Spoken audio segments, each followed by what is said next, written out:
earlier, about 70% of the vote or so will have been cast before last night. So something else is going on. This is a district that Donald Trump carried by 20 points, that has been held by a Republican for 20 years. So there is a resistance to what's going on in Washington. There are the new totals. To the policies of I hate the to cut president. you off, but let me just get this up, David, and then you can continue your thought. Yeah. Okay, so Sure. Gianforte is now taking the lead, 47.3%. Rob Quist, 46.9%, and this is 45% of the vote. Just one more percentage point, 1% more of the vote in since we last checked. So there you go. Go on, David. Sorry to cut you off.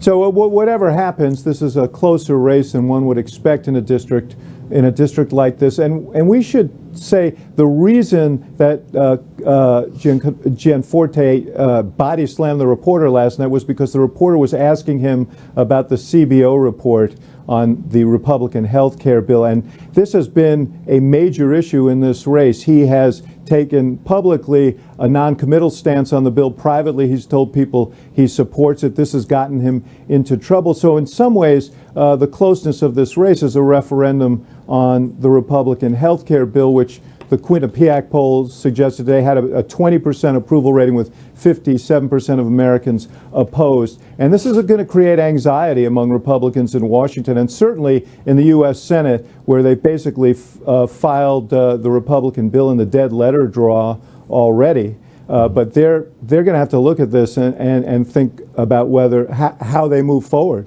on this issue of health care. Yeah, interesting. What happened last night was so shocking and disturbing. I have to get more analysis and reaction from you. But first, I want to play the tape, and then we'll discuss.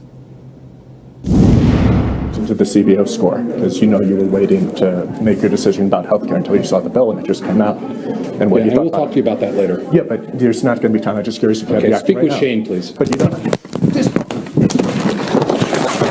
Sick and tired of you guys. The last guy that came in here, you did the same thing. Get the hell out of here.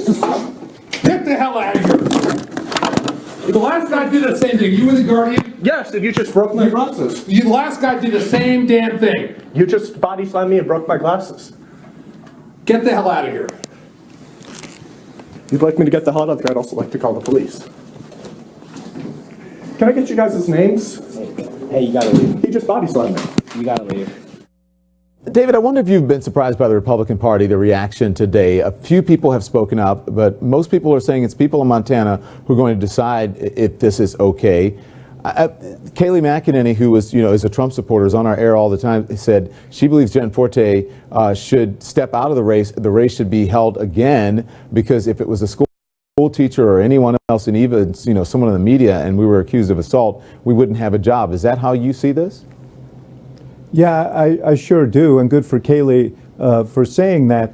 If I'm a Republican in Washington tonight, I'm looking at these results and saying, maybe the best thing for us would be as if this guy loses, because if he comes to Washington as the newly elected representative and has to go back to be tried for assault and battery and becomes an emblem of the Republican caucus in Washington, that's not good for us. So yes, I'm surprised they haven't spoken out. And what will be interesting is if he does win, how will they react to him? Will they accept him? Will they accept his election? They have the right to refuse to hold a hearing and expel him for his actions, I presume. But just how will they deal with this? I think that if I were them, I'd be rooting hard for Quist to make a rally here. Mm-hmm. Interesting. Okay, so David, I want you to stick around. We're going to continue to talk about this in Montana. You see 45% of the vote, 45% of the vote in,